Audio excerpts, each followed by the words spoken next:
Michelle Flores, who was banned from Las Vegas district libraries for 1 year for carrying a firearm, appeared in district court on Tuesday before Judge Stefany A. Miley.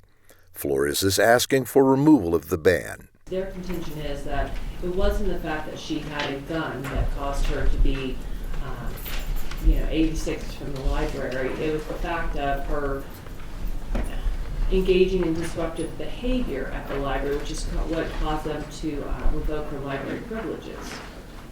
May I, well, with all due respect, that's not what the trespass notice says, Your Honor. The trespass notice, which is attached to our complaint, Exhibit 1 or 2 to our complaint, says that you have been officially trespassed for the following infractions: firearms in library.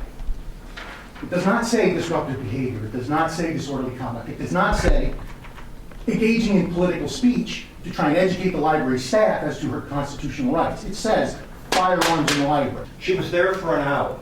She was openly carrying a .38 caliber firearm holstered on her hip. When she was leaving, she was stopped by the security officer who said to her, we have a policy against firearms, so if you come back, don't bring your gun. She then wanted to debate with the security officer. The security officer said to her, ma'am, I can't debate the policy with you, but I'll get the librarian, the head librarian, and he does.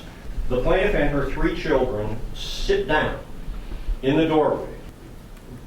They read the trespass notice to her saying, you can't sit here in the doorway.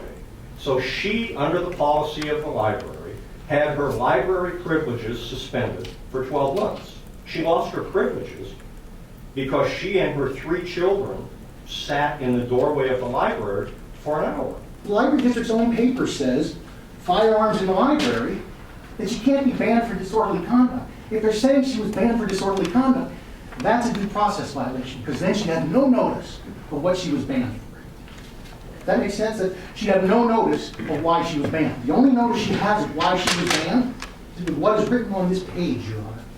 All right, I am going to deny the plaintiff's request for preliminary injunction for the following reasons.